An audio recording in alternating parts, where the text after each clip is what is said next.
રામ રામ ભાઈ સારા ને. હેલો મિત્રો, તો અત્યારે અમે સોમનાથ જઈ રહ્યા છીએ. અમે એક ભાઈબંધ આવે છે એની વાટ જોઈએ છે, તો થોડી વાર મેં ભાઈબંધ આવી જાય એટલે જાય છે, કેમ કે એ લોકો ચાલીને જવાનું છે ને અમારી પાસે બાઇક છે. રવિભાઈ બાઇક બતાવો તો. બે બાઇક છે, એક પાછળ છે, એટલે બાઇક લઈને અમે જાશું, કેમ કે અમારે પાછું ટૂંક જ સમયમાં પાછું આવતું રહેવાનું છે, કેમ કે સવારે પાછું ગાડીમાં જવું પડે, એટલે ધંધો કરવો પડે, કેમ કે યુટ્યુબ માંથી હમણાં તો પૈસા નથી આવતા. રવિભાઈ આવે નહીં એટલે થોડોક ધંધોની પાછળ એટલે બંને ચાલુ રાખશું એમ. નિલેશભાઈ શું કેસ, જવાનું છે સોમનાથ?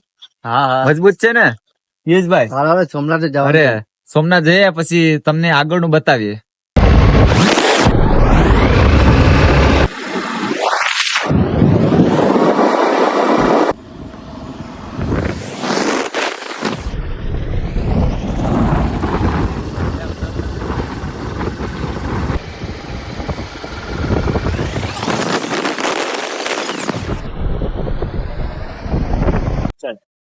એટલે મિત્રો અત્યારે પેટ્રોલ પંપમાં પૂગી ગયા છે. પેટ્રોલ પંપમાં પેટ્રોલ નાખાવી પેટ્રોલ નાખ દે ભાઈ. વસીમ પેટ્રોલ ની ગાડી નામ કરી ને પછી જવા દે. આપડે વસીમભાઈ છે, અમારા ગામના છે આ ભાઈ, અમારા ગામના છે. અમારા ગામનો જ છે, એટલે થોડું વધારે નાખી દે તો વાંધો નહીં. હા, 100 રૂપિયા નાખી દે. આપડી ગાડીમાં નાખવાનું છે, આપડી ગાડી પેલા નાખવું છે આપણે.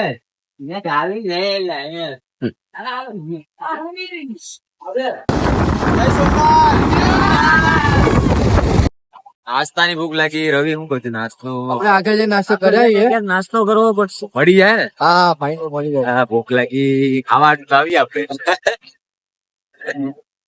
દર્શન કરવા આવ્યા હતા, મજાક કરીએ ખાલી. બાકી ખાસ સોમનાથ દાદા દર્શન કર્યા સિવાય ભાષામાં બની જવાના. ઓકે, જય સોમનાથ બોલતા જાઓ, ચા પાણી પીતા જાઓ. હા ઘણા.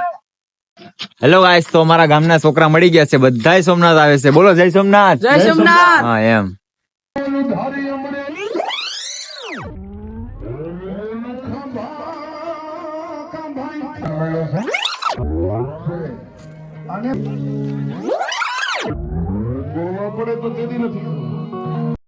લો માય ગાડી દરિયામાં અત્યારે અમે દરિયાની કાંઠે પી ગયા છે.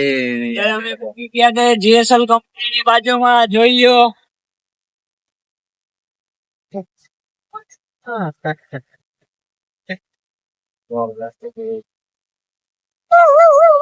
હેલો મિત્રો, તો અમે સોમનાથ જતા હતા, તમને ખબર જ છે ને. અમે કદવાર ભેગા છે, તો રસ્તામાં ભાઈબંધનો એક ફોન આવી ગયો હતો, તો એમાં એનો એક્સિડન્ટ થઈ ગયું છે, તો પગમાં ફ્રેક્ચર થઈ ગયું છે, એટલે રસ્તામાં છે. તો અમારે ત્યાં એમરજન્સી ત્યાં પૂગવું પડે એમ છે. શું કરે ભાઈ? જવું પડે અને જવું પડે એમ છે, કારણ કે એ ભાઈબંધ